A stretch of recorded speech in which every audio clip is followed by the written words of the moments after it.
All right, good morning, Facebook family and friends. This is your favorite Sunday school teacher, K. Edward Copeland, coming to you through the facilities of New Zion Missionary Baptist Church. Today is August the 25th. It's the day that the Lord has made, and we're definitely going to rejoice and be glad in it. You might watch this later on in the day or later on in the week, and when and however you're watching it, we want you to interact with us in the comment section.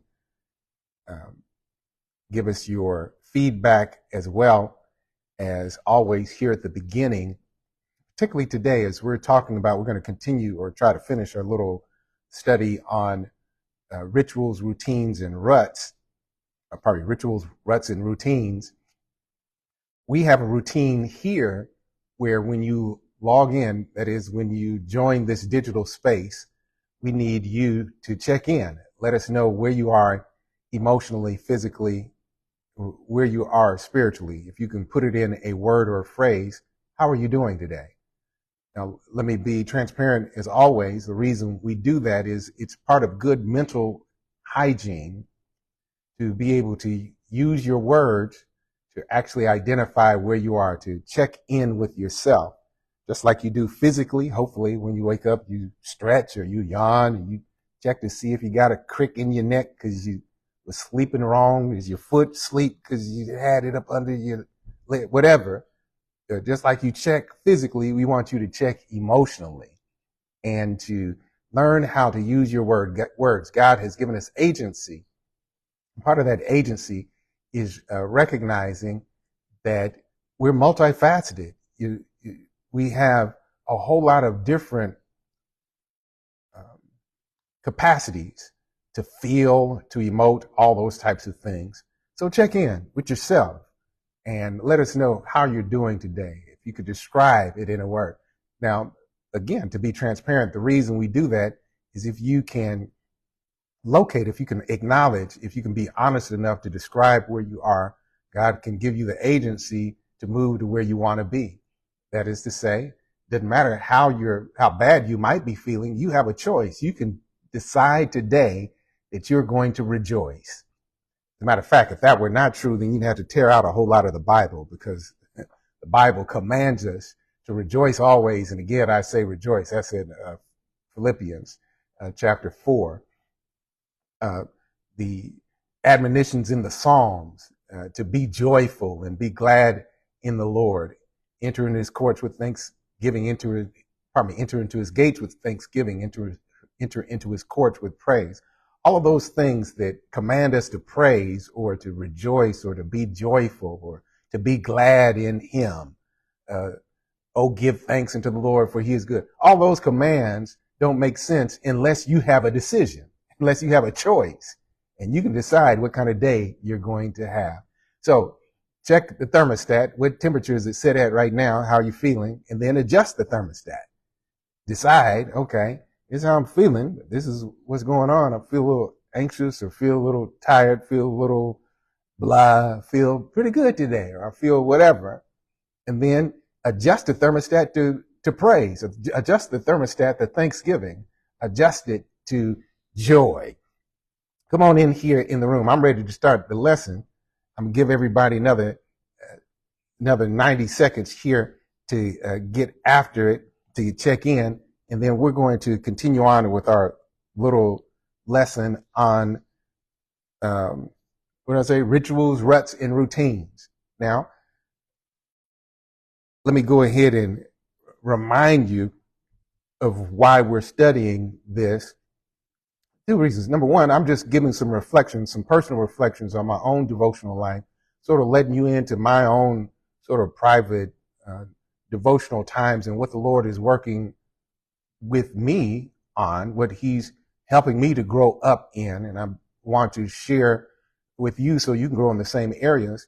But more specifically, as it relates to this specific topic, which, by the way, somebody give me some feedback. Are we coming through clearly? Can you see us all right? Let us know if we need to adjust anything right quick. And are we coming through clearly? Somebody hit us back here in the comment section and let us know that. While you're doing that, I just want to remind you that the reason we're studying this specific topic is, and I'm sharing the specifics of how I'm trying to work through it, is I've come to realize that if you don't periodically audit and reset your routine, you might get into a rut that will actually be moving you further away from your goals as opposed to closer to your goals. All right. Thank you, daughter. Let me say that again. If you don't periodically audit and reset your routines, you might find yourself in a rut that's moving you further from your goals as opposed to closer to your goals. It is possible to do something in one season that's helping you, but then as you move forward into another season, you've gotten into a rut, and that thing that was giving you traction in the previous season now is actually working against you. I can think of, and then we're going to see if we can get straight to scripture here today, because I believe I gave you some assignments, or at least I left off last week talking about some things. When you're in your 20s, you can rip and run. You're trying to get things done. Maybe you might be in school. You're trying to achieve a certain goal, and you can just eat any kind of way. Oh man, I can remember. This is very strange. I can remember one of my first memories as a child was my father. He was working at a factory, working at Bendix, but he was also going to school. And so there would be bowls. He would just grab some oatmeal and eat it on the way to work while he was driving. Come home and he would do this, that, and other. He was trying to take care of things at home. And I can remember that as a little bitty child, watching my dad. And then my mother, she was working as a nurse, and she was working nights, and they'd come and switch off and all these types of things. And I was watching that as a little bitty kid. Well, that was the routine when they had a little bitty kid and was trying to get established. And now, and you might have to do that. You might have to do some things just to sort of get through in your 20s. You're in school and you just grab a bite here and you stay up all night and all that kind of stuff. But sweetheart, son, in your 30s and 40s, you can't do that.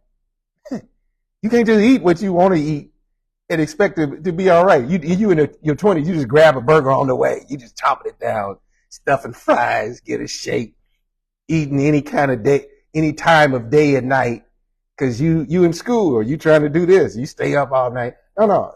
See, that routine, you might be able to get by when you're young, but if you fool around and let that get into a rut and you carry that thing into your next season, what's going to happen? You're going to wind up with Dunlap's disease. You know Dunlap's disease? That's when your belly done lapped over your belt. You just big for no reason. And you wondering, well, why are my knees hurting? Why is this? Because you got into a rut as it relates to how you're treating your body. So let's see if we can get at this thing. One of the things I left off with last week was I needed you to reflect. I asked you to reflect, and we're going to backtrack and give you some scriptures on these things. We looked at, what are your routines as it relates to your time, your relationships, your money, your influence. And one of the things I asked you to do was to reflect on the season that you're in. Because I'm trying to say that what you did in the last season that maybe you could get by with, or maybe you just had to do it in order to survive. If you bring that routine, if you let that routine turn into a rut because you are not auditing, you're not assessing, you're not sort of gauging, okay, now, is this routine helping me in this season? The season I'm in right now. When, give me another example, when First Lady and I started having children, we got Jabril, and when Benny came around, guess what? I had to, when I was in college, man, I could get up and have devotion for like an hour. Or even when I was in law school, I'm living by myself. Man, I sit up and read the Bible, read books or whatever. Man, when I got in that season, I got 2 little kids. Man, I had to keep a Bible or a book in every bathroom, because going to the bathroom was probably the only time I was going to get some peace where I could read a piece of a book or, get a little bit of scripture. You understand what I'm saying? So I had to recognize, and now we're in a whole different season. Basically, empty nesters. All our children are grown. We got one back home just simply because he just got out of college, so he's getting his feet up under him, got his job, and so now sort of working all of that out. So just one other person in the house, and he grown and he working, whatever. So I'm in a different season. So what should my routine be now? Not what it was 20 years ago. Do you see what I'm trying to say? So I want you to assess, what season are you in right now? Are you going to school? Have you just transitioned into a new department on your job? Are you taking care of parents as well as taking care of children, that sandwich generation? Are you dealing with somebody in your family that has some kind of sickness? Or you and yourself, you yourself, are you working through some kind of physical challenge or trying to adjust something with your health? I shared with you the other week that, when was it? Probably, I think it was last year. I had my doctors, I go to my doctors on a regular basis, had a team, got my team together, all that kind of stuff. And one of my doctors said, well, look, I do your blood work every year and I'm a little bit concerned. So you're not in a danger spot, but I don't like where this trajectory is going with these numbers right here. So I want you to go and check with your specialist. And sure enough, when the specialist said, yeah, he's right. So now, you're all right. Said, but we need you to bring these numbers down. You're not diabetic and you don't really have bad kidneys or whatever, but the trend. So here's what I heard them say. They might not have used these words, but here's the point. In this season of your life, you in your 60s, whatever your routine has been, you need to assess it and adjust it, because the trend, if you keep going like you're going, you're going to wind up where you don't want to be. I said, say less, Doc. The trend ain't right. I said, all right. So guess what? Every time you see me, I'm drinking some water or drinking some herbal tea. I fool around and say, let me lay off this sugar. Let me do that. Let me get in a solid routine as it relates to what time of day I'm going to eat and what I'm going to eat. All of a sudden, went back to the doctor, said, yeah, so now whatever you're doing, said, keep doing it, because you got that thing, you got it going in the right direction. But wait a minute, that was just one doctor. I went to my little physical trainer, and they have a machine where you can get on the machine and it'll tell you how much visceral fat you have and how much this, that, and other. They said, okay, now you're doing pretty good. Said, kidney, they ain't thinking about the kidney. They just thinking about my heart and my body. So now we're looking at this.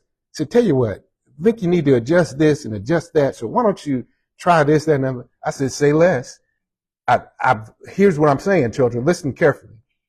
In each of these situations, what have I done? I've assessed, that is, I've done an audit of where I am. And then, based on that audit, even though I'm not in any danger or anything like that, say, okay, wait a minute. Based on this audit, I need to adjust my routine. So guess what I did? Matter of fact, the trainer was here. She was here last week to the church, because we all getting ready to get fit. I'm going to talk about that at the end. I said, okay, I'm going to be a little more consistent on the days I work out. She said, she told me, said, now you don't have to add days to your workout, but I want you to add intensity to your workout. I said, add intensity? She said, yeah. So if you do that, you're going to be all right. Sure enough, took the assessment again, took it, 2 months ago, took it again last week. She said, see there? So now you're right on track. She said, now just keep up, listen carefully. She said, keep up with this routine. Listen, children, I'm trying to tell you something. If you don't periodically assess, so let me do an audit. So what I had to do with my physical was I got some blood work. They looked at the blood work. I do it every year with my doctor. get a comprehensive, whatever you call it, comprehensive panel, whatever. They check for everything. Say, all right, this look all right, this look all right. You're right on track here. Up, but this now is okay. Now I know. With my physical, not the internal, just heart and muscle. Got on the machine said this, that, and other. I said, okay, now audit in that. Now, how do this is what we're trying to get at today. What about the other things in my life? Now, what are some of the indicators? What are some of the markers?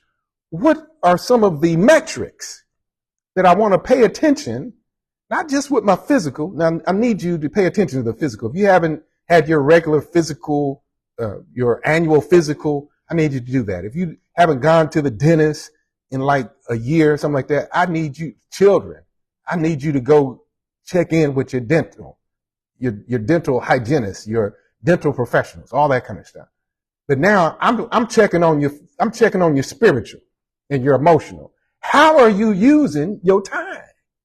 And what kind of routine do you have right there?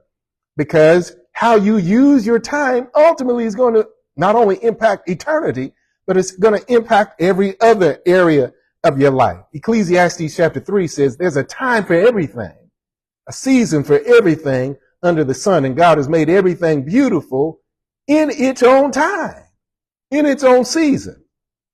So what might have worked in one season, that might not be the time for this season. You're in school right now. So since you've added that, I'm in school and I've added this to my routine, that means I got to adjust something on the other end. I can't just add something without taking something away because I only have so much capacity. If you're taking care of if you're a caregiver right now, maybe you have children, but you also seeing about elderly parents. Well, that's a whole new season. And that requires a different type of routine that you just can't act like, can't skip along acting like you were in the past season. If you yourself are in a season where you have some health challenges, or maybe it's not a complete health challenge, but you just want to be better as it relates to how you're managing your health, because you can see a trend in terms of where it's going. Let me be frank about this. So part of the reason I work out, I'm not as concerned. I ain't trying to be a muscle builder, this, that, and other. I'm trying to live long and live well. And the only way I can do that is to make sure that I have enough strength to do what I want to do, and that I have enough balance not to fall. Because I was teaching earlier this past week that one of the best predictors of your longevity is how often you fall when you get into a certain age bracket. And many people, because they don't work on their strength, don't work on their balance, don't work on anything like that, you fool around and fall. And if you fall too many times, that exponentially raises the likelihood of premature death. So, how are you using your time? Let's run right quick. I think I did this last week, but let's take another run at it, and then I'm going to give you something as it relates to some practical things. Turn in your Bible to Luke chapter 4. I want you to see what Jesus did. I think we looked at this last week, but let's hit it right quick. I'm talking about time. Somebody type in, how am I using my time? I want you to get a reminder to yourself. I want you to type it in the comment section. Need everybody to type it in. How am I using my time in this season? In this season. I ain't talking about just in general. Like right now, in August 2024, in light of the fact that school is getting ready to start back. And, I got this on my plate with my children, or maybe I'm an educator. And so I'm in a season of preparation or whatever. Or maybe this is, what quarter is this? So this is third quarter. Maybe in your job, there are certain things that happen in this quarter of the year, reports that need to be done, or programs that need to be re-evaluated or whatever. So in this season, that that's what is happening. So what are you doing differently with your routine to ensure that you get the result that you want. Let me say it again. The whole point of talking about this, of making sure we don't get into a rut, but making sure that we're adjusting our routines, is because routines will help get a result. If you open up your Bible to Luke chapter 4, let me run through what Jesus said. But if you have a particular goal in mind, there's a routine that can help you get to that goal. No, I just said, I want to have more money. Okay, well, you got to get into a routine of spending less than you make. It ain't rocket science. It's just getting into the routine. Then, hey, when I get my paycheck, I'm going to save. Ain't nobody listening to me. Type in, save something. Now, you say, well, I don't just want to have some more money. I want to actually be rich. Okay, simple. You got to make your money work for you when you ain't even working. So after you get out of debt, you got to invest in things that will give you residual income, things that will have interest that compounds, all those types of things. But it takes a routine to get there. Let's look at what Jesus did with his routine, given his mission. His mission was, I came to seek and to save those who were lost and give my life a ransom for many. But look at Luke chapter 4, verse 42. What was Jesus's routine as it relates to time? Everybody didn't type in save something, so I need everybody type in save something. Okay? Luke chapter 4, verse 42 says, when day came, Jesus left and went to a secluded place. Crowds were searching for him, came to him, tried to keep him from going away from them. But he said to them, I must preach the kingdom of God to the other cities also, for I was sent for this purpose. Now, look at this. And I have so much to say. Lord, help me condense it. If you're going to live a life of purpose, you got to have boundaries and routines that will keep you on task, keep you on your goal, keep you moving forward toward your desired end. Otherwise, people always got a plan for your life. I ain't even slated to preach today. I'm preaching already. People always got a plan for your life. But you need to be clear on your purpose so that you can always have routines, not ruts, but routines that will help further you on that purpose. Now, what am I talking about? Look at the scripture again. Jesus says, went to a secluded place. In other words, he got away from the crowds. What was he doing? We know he was praying. And they came and they tried to keep him where he was. Stay with us in this season. He said, no, I got to go preach to the other cities. That's where I came. I know what I'm here for. I know you got a plan for my life, but I'm going to follow God's plan for my life. And the reason I got up early and went into a secluded place was so I can hear directly from God. So I could get my mind calibrated. So I could hear what the marching orders are. Let's keep on watching Jesus just for a second. Turn over a page to Luke chapter 5, verse 16, to see if what I'm saying makes sense. Luke chapter 5, verse 16. Now, I want you to look at the context even on this one, starting with verse 15. Verse 15 says, but the news of him was spreading even further. Large crowds were gathering to hear him and to be healed of their sicknesses. Verse 16 is what I want you to read. It says, but Jesus himself would often, this was his routine, would often slip away to the wilderness and pray. See, so I'm not crazy. So when I said back in chapter 4, verse 42, that he went off to a secluded place, I said he went off to pray, even though it didn't say that. Well, here in verse 16, it says it very clearly. That was his routine. Particularly, and maybe I need to get a handle on, maybe I need to even do a lesson on this. He had boundaries. That is to say, he wouldn't let people tell him what he was supposed to be doing. He would get up early every morning, get alone with God in a secluded place. He'd go off in the wilderness, so wasn't nobody else bothering him, and he would hear God. Let me be very pointed. What are you doing, or where does God fit in your routine? Is he an afterthought? Do you just rip and run, do whatever you're going to do, and then after you get done, say, well, Lord, bless what I got, bless what I just finished doing? No, that ain't how it works. That's just like eating a whole bunch of stuff you ain't supposed to eat, and then say, Lord, bless that I just finished eating. No. Matter of fact, I even say the appropriate prayer is not only to bless the food before you eat it, but pray and ask God for wisdom as to what you gonna eat before you start eating. In other words, Lord, what should I eat? What's the best choice here?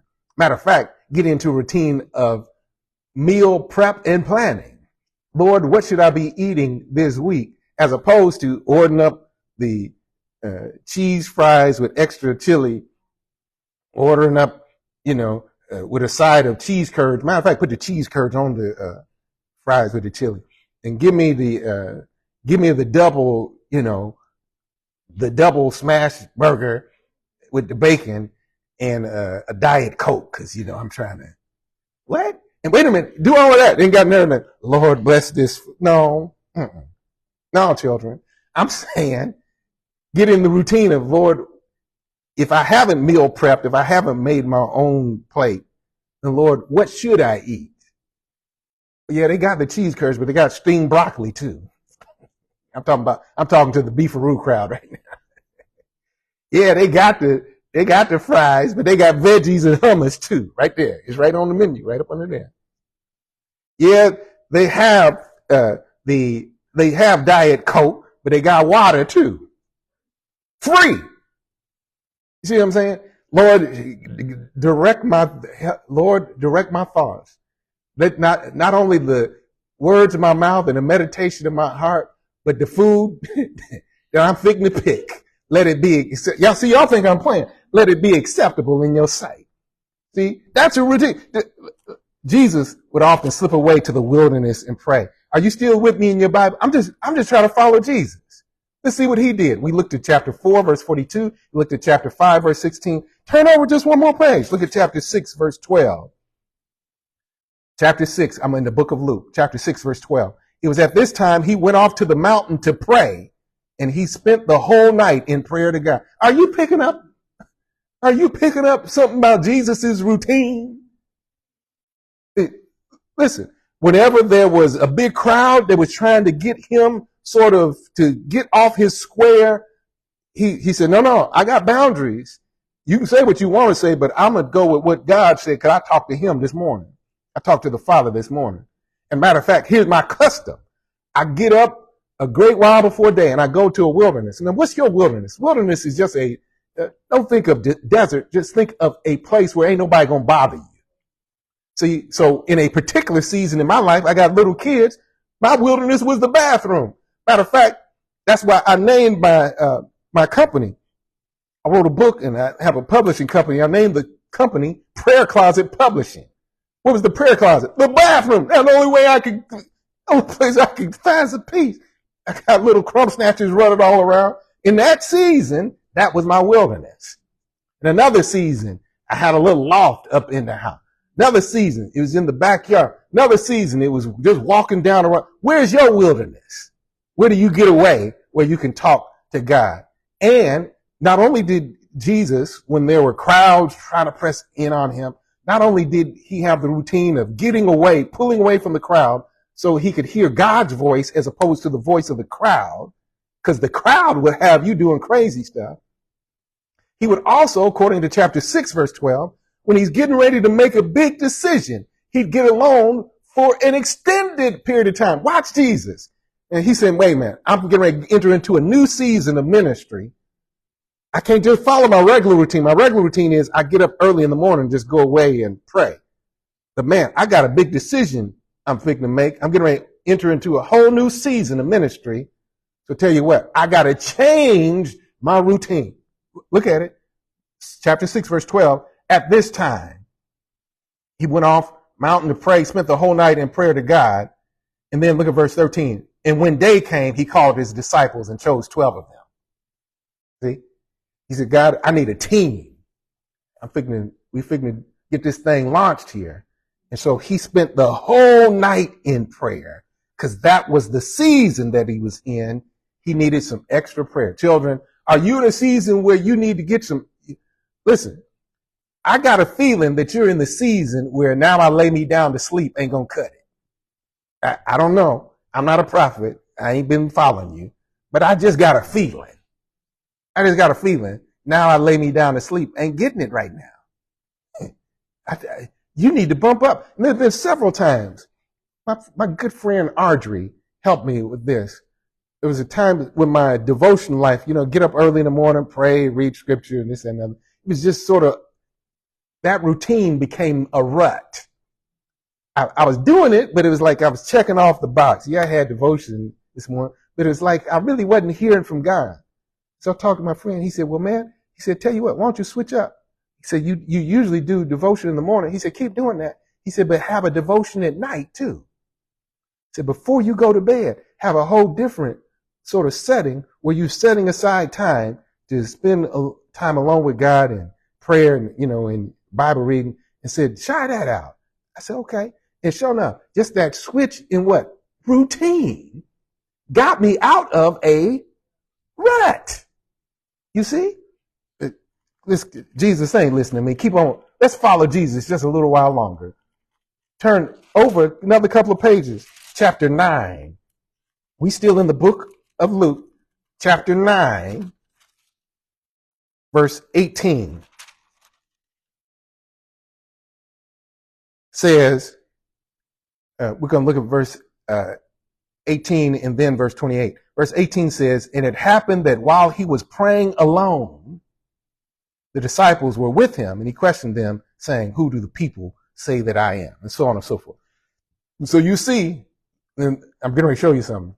So you've seen in these three or four chapters or verses that I've given you, chapter 4, verse 42, chapter 5, verse 16, chapter 6, verse 12, Jesus praying by himself. And even here in verse 18, it says, while he was praying by himself, the disciples were with him, and they said, well, man, and he said to them, well, who do people say that I am? And they had their little discussion. But then look at verse 28, that same chapter, Luke chapter 9, verse 28. Some 8 days after these sayings, he took along Peter and John and James, and went up to the mountain to pray. Now, this is very interesting. There were sometimes he prayed by himself, and there were sometimes he prayed with the disciples there with him. In other words, he got his team together. I need you to think through this. I'm thinking through this. This is what I'm literally praying yesterday, praying this morning. Okay, well, Lord, what team members am I missing? I need a team. But what team members am I missing? Who do I need to add to my team? Even as it relates to praying. Now, remember, he had already went up to a mountain to pray. We had seen him do that. Was that chapter 6? That he went up to a mountain and prayed all night long. This time, he going up to pray, but he bring his team with him. Peter and John and James. And they were up there, and while they're up there, all of them get to see his glory and, see Moses and Elijah, all that kind of stuff, that type of thing. And they were able to testify a little bit later. And as a matter of fact, when they came down off the mountain, Jesus had to cast out a demon. But here's my point.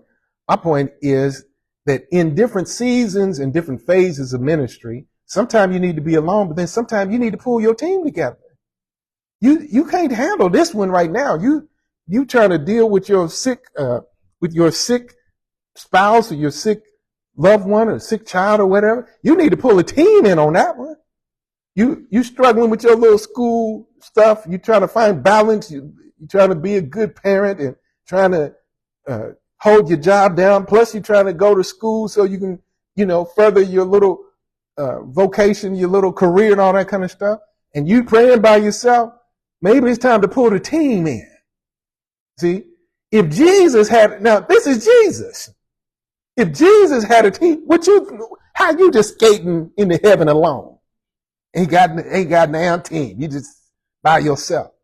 No, Jesus, and later on, Jesus is even, turn over a few more pages. Let's look at Luke chapter 22, verse 39 through 46.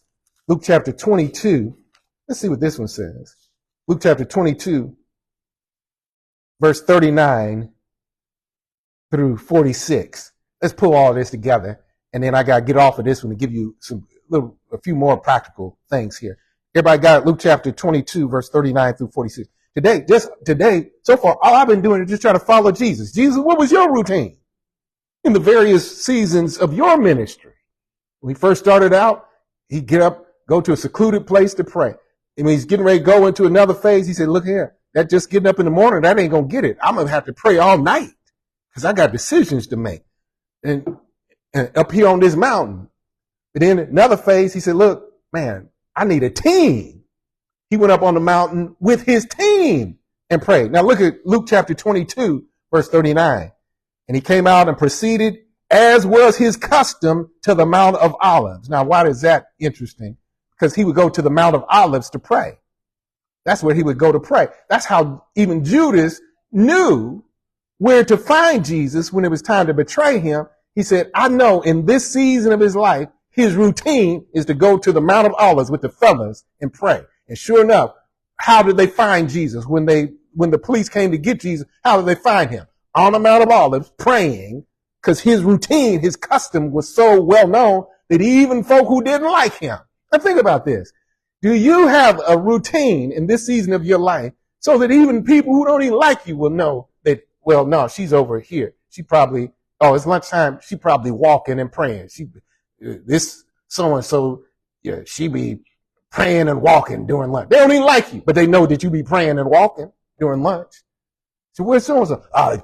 That joker, he probably, every break he be over there reading his Bible. He probably over there reading his Bible. They don't even like you, but they know that fella, his routine in this season of his life, during break time, he take about 15 minutes. He over there in the corner while everybody else is over here cussing and talking dirty and all that kind of stuff. He over there in the corner. He back over there. He over in there praying. They don't even like you, and they know that. Come here, Daniel. I'm trying to prove my point. Remember when the fellas who didn't like Daniel on his job, they said, well, ain't no way we're going to get him except we get him as a relation to his God. And so they tricked the boss into saying, better not nobody pray to anybody else but you over these next 30 days. And then they went and they found, when Daniel heard, this is in Daniel chapter 6, when Daniel heard that was the new policy, he went up to his room like he did every day, opened up the window and prayed toward Jerusalem. And all his haters came and they found him just where he was. Look at Jesus here. Luke chapter 22, verse 39. He came out, proceeded as was his custom, his routine, to the Mount of Olives, and his disciples followed him. He had his team with him. When he arrived at the place, he said to them, pray that you may not enter into temptation. And he withdrew from them about a stone's throw as he knelt down and began to pray, saying, Father, if you are willing, remove this cup from me, yet not my will, but yours be done. Now an angel from heaven appeared to him, strengthening him. And being in agony, I like the way the old King James says this, being in an agony, he was praying more fervently.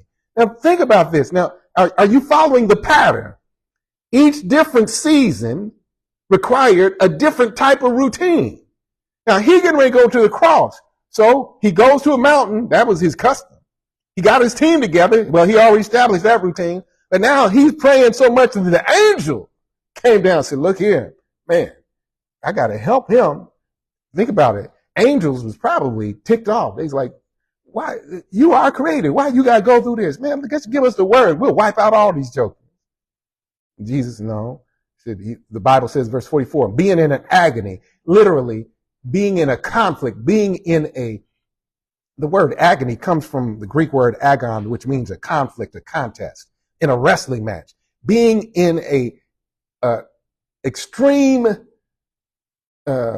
condition of conflict, he prayed more fervently until sweat became like drops of blood falling down from the ground. When he arose from prayer, he came to his disciples, found them sleeping from sorrow, said to them, "Why are you sleeping? Get up and pray that you enter not into temptation." And then the next verse, Judas and the mob came and take Jesus away. What's the point?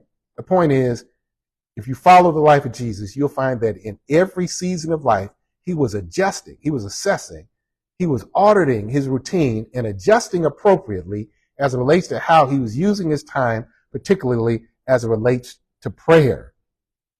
Let me hit this lick just to make sure that we all understand this. So what I'm trying to inculcate in you is, when I say audit this, when I say audit, or how did I start out? I said that we need to periodically audit and reset our routines. So when I say audit, I want you to reflect on the season that you're in. What are you facing right now? August 2024. What's getting ready to happen? What on your job, as it relates to family? Something going on with your health? Something happening in ministry? Where are you? What season are you in? And now it's time to adjust your routine, how you're using your time. It might mean you need to get up, might mean you need to go to bed 30 minutes earlier. It might mean that you need to do something different with your lunch break. It might mean that you need to add a vacation day because you got a lot going on right now and you need to reset. You need to rest.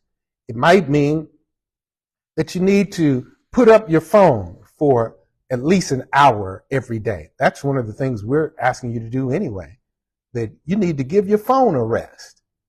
Put up your phone for an hour at least every day. Put it in a completely different room so that you can get disconnected, because you're in a rut with your phone. We were just talking with the family last night. We were all laughing and talking, and we were talking about the fact that some of us don't like a particular social media platform because you plan on being there 5 minutes. You look up, you've been there on an hour, because the way the algorithms work, it's designed to keep you. Listen carefully, children. I need you to understand something, and I'll be blunt about it. Facebook, YouTube, Instagram, TikTok, Snapchat, whatever other digital platform, they are designed, the algorithms are designed to get you in a rut. It's scientifically designed to get you in a rut. They want to keep your eyes on the screen so that you can be exposed to the advertisers that are paying for the platform. And if you don't have boundaries and a set routine, now every phone that they got out right now has a setting in there where you can put a time limit that is boundaries on the amount of time you spend on an app. I know they got it in Apple. I've seen it in the Samsung thing. I don't know if they got it on Cricket, but if you're on Cricket, you ain't doing it no way. So you are responsible for making sure that you don't get into the rut that this world has designed for you. They have scientific algorithms that are specifically designed to keep your eyes on the screen. Even if you're not on social media. What about TV? This is what the old folks say, are you watching, what you getting ready to do, so-and-so? Well, I'm getting ready to go watch some TV, or you let this TV watch me. In other words, just have the TV on. You ain't looking at nothing specific. You just flip it. You just, what do you call it? Surfing. You just channel surfing. Now, back when they only had 3 channels, and that went off at midnight, they'd have a picture of the Indian head, and it was irritating sound, which made a joker go to bed. That's very interesting. They need to get back to that. I'm so old that I can remember when TV would turn off at midnight, and it was just an irritating sound that would be on the channel, which was a signal, joker, get your fat head into bed. Now TV 24 hours a day, 900 different channels, and you then got into a rut to where you just sit there watching TV until you fall, as opposed to getting into a routine that, hey, 9:30, I'm shutting everything down, turning off all the electronic stuff. 10 o'clock, I got my fat head into bed. 10:15, I ought to be knocked out. That's my routine because I'm getting up. It's, whatever, 6 o'clock, 6:30, whatever it is, whatever your routine. Don't let the TV put you in a rut as opposed to you making a routine and turning the TV off. Stop sleeping with your phone because you sleeping with your phone and you think, oh, I forgot to do something. Here you go, picking it up again. But let me see what so-and-so is doing. Or let me see this and that. No. Put your phone in a different room. Let it recharge and let you recharge too. And in the morning, before you get up, before you get in the rut, let me see what Trump and them said today. Where Kamala at today? What they talking about? Child, they shouldn't get on her. And then here you go. Instead of getting into that rut, say, before I pick up my phone, let me pick up the word. Now, God, what you got to say? Because I'm living in a crazy time. Lord, what you got to say? Lord, get my heart right. Help me set my thermostat today. Okay. Now you spend some time in the word as a routine, as a custom. And if you really going through right now, you're having some health challenges, you're dealing with financial struggles, you're dealing with this, that, and other. Now's not the time to let go of that routine. Now's the time to adjust that routine so you even have more time along with God. Maybe you spend time with him in the morning. You say, at noonday, I'm going to prayer walk, or I'm going to just take 10, 15 minutes and I'm going to revisit what I studied or what I read for devotion this morning. Or, you know what, I need accountability. I need to get my team together. You know what? Tell you what, during my lunch break, I'm going to call my prayer partner. And we ain't going to stay on here. We ain't talking and we ain't gossiping and anything. We taking 3 minutes. You all right today? Yeah, child, pray for me because so-and-so cutting the food. Did you cuss him out? No, I didn't. Well, good. Let's pray right quick. And then you pray. Then, child, I check on you after work. And then you off.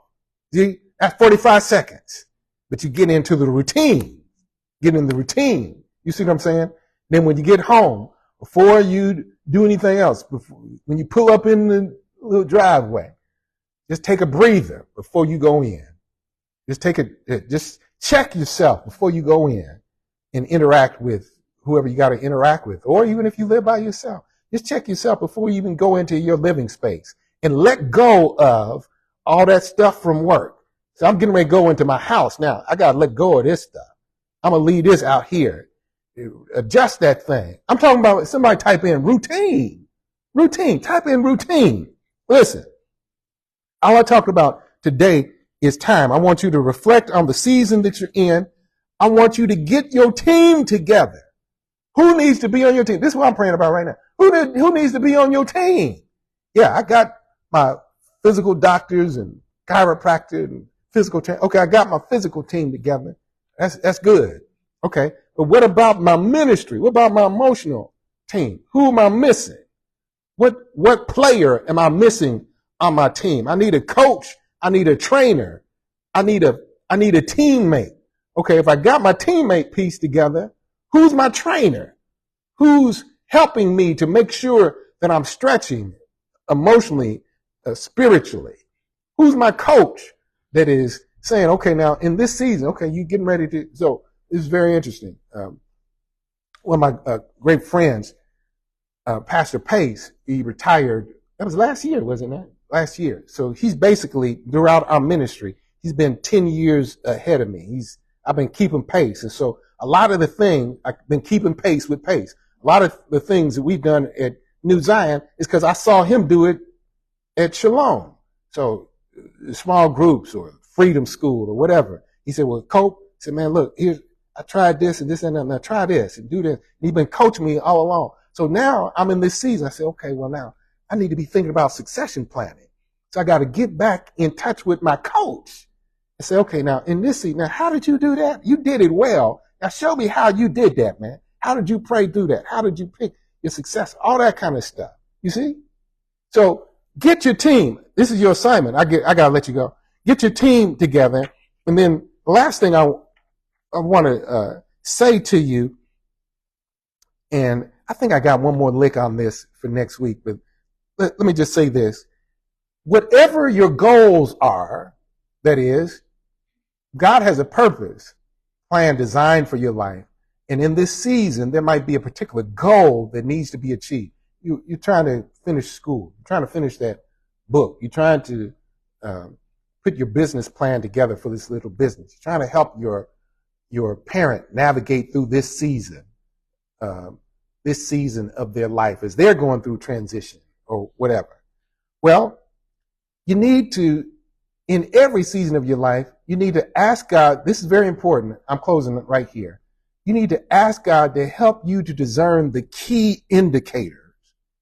The key indicators. What are the metrics that I'm paying attention to? What is it that I'm trying to measure so that I can make sure?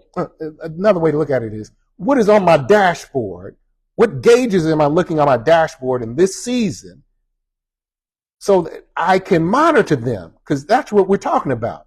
I need to monitor. I need to assess what's going on so that I can adjust my routine accordingly. So, with me and my blood work, my doctor said, okay, now we're going to watch this A1C. That's the thing that determines whether you're diabetic or pre-diabetic or whatever. So now, but I'm also watching this right here. This, I forgot the exact thing. Basically, I'm watching this because this number lets me know about your kidney function. So every time I go in, this has been for at least a decade. Every time I go into the doctor, yeah, we're looking at everything, but we're paying attention to these key metrics. Because it's like, okay, now you got it under control. This A1C thing, yeah, you've brought that back down. So stay on top of that. And then we ain't even got to worry about it. You ain't even close to diabetic, but we don't even want to get close. So stay right where you are with this routine. But this thing here with your kidney, said now, you hadn't brought that thing down. So let's keep on watching it. It's not a danger situation, but we don't want to get it there. So now I need you to keep on drinking more water. And I want you to pay attention to, this is what our doctor told me. He said, well, try to lay off the sort of animal protein and get some more of your protein from your vegetables and all that kind of stuff so that your kidney and your liver ain't having to work so hard. Okay. How do I know how to do that? Because I got some key things that I'm measuring with my little health. Okay, well, what's my blood pressure? For your health, that's a key indicator, right? If my blood pressure is running high, okay, well, why my blood pressure running high? What am I doing here? I need to adjust my routine. Maybe I've been eating too much salty food, or maybe I ain't getting enough rest or whatever. Let me watch that thing. That's a key measure for my health. Well, what about your relationships? What are the key indicators you're looking at? Ask God to give you discernment. What should I be measuring? How much time are we spending? Am I spending more time with other people than I'm spending with my children or with my spouse or with my parent or with this friend that I'm trying to develop? What are the key measures of that as it relates to, let's say for those of you who are married, how often, I'm not talking about sexual intercourse right now, but how often do you physically touch in a non-sexual way? How often do you hug? How often do you just hold hands? When's the last time you just kissed somebody quickly on the cheek? That type of thing. Those are key indicators. If you're not doing it, if y'all don't never touch, don't never hug, I don't care about the sexual part. I ain't talking about that right now. Why don't you hug? Why don't you kiss? Why don't you just touch? Type of thing. What's going on there? That's a key indicator. You see what I'm saying? You say, but I'm single. Okay, that's fine. Well, what are the key indicators with you? Well, how much time are you spending by yourself as opposed to actually engaging with other people? Again, just on a friendship tip. Say, well, I want to be married. Okay, that's good. How about learn how to be a good friend first? Let's work on that. Because we work on that. 95% of marital counseling on the back end could have been dealt with on the front end if we just learn how to be good friends. And then even as it relates to that, even single people, everybody needs hugs. You need to be in contact with people and learn the art and science of getting along with people who are not like you. See, I'm talking about key indicators. I want you to ask God in this season of your life, what are the types of things I should be measuring? And sometimes, listen carefully, sometimes the greater key indicator, the greater metric, the greater thing that needs to be measured is not your output. How much are you getting done? Maybe the greater metric is how much do you love? How close do you feel to other people, or how close do other people feel to you? And maybe that might be something you want to measure by talking to other people. Do you feel like I'm engaged with you enough when we talk? When you are around me, how do you feel? When we spend time to one another, do you come away feeling drained, energized, glad that we were together, or asking yourself, why did I do that? That might be something you want to measure if you're trying to have good relationships. You see, that's enough for right there. Man, I had so much more. Look, we're getting ready to start a 30 days of fitness challenge. I got the little thing right here. I'm going to put it out. I'm going to put it on here. Every day for 30 days, starting September the 1st, we're going to give you a different challenge. And it's something, it's not even a challenge, really. It's a non-challenge because it's something that everybody can do. But it's something I want everybody to do to reset yourself for the fall. That's what we're working on in September, a 30-day challenge. I'm going to have it posted in our Facebook page and all that kind of stuff. But things like on the first day, which is next Sunday, your task is to find an accountability partner. That's all you got to do. Now, those of you who come to church, we're going to take your picture with your accountability partner. We're going to have you sign a little document, because every week when you come to church, you and your accountability partner are going to check off if you completed all of the challenges for that week. And if you do it for the whole month, at the end, you'll be put into a drawing, and the winner, the team, the duo, the battle buddies who complete the challenge, the 30-day challenge, your name will be put into a drawing. And at the end of the month, we're going to draw the names from a hat, and whoever is drawn out will get a $300 prize. That's $150 for both of you, for each of you. So it's things like, for example, Tuesday the 3rd, you got to drink 8 glasses of water. Now you say, well, okay, well, that is a challenge. Well, it's about the intentionality. It's about the planning. It's about that I'm purposely in a routine. I'll give you another one. Every Wednesday during September, the challenge is to take a walk. Take a 30-minute walk. That's all you got to do to check that challenge off. And guess what? For Bible study each Wednesday night during September, we're going to walk together. We're going to walk down at the, what do you call it, Nicholas Gardens or whatever it is down by the river. We're going to prayer walk together, pray together, and hold each other accountable. Well, that's enough. We'll pick up on what we can next week. I got one more lick I want to hit on this. I hope this has been helpful to you. I want you to pay attention to the assignments, and let's check in with each other next week. God bless you, and have a great day.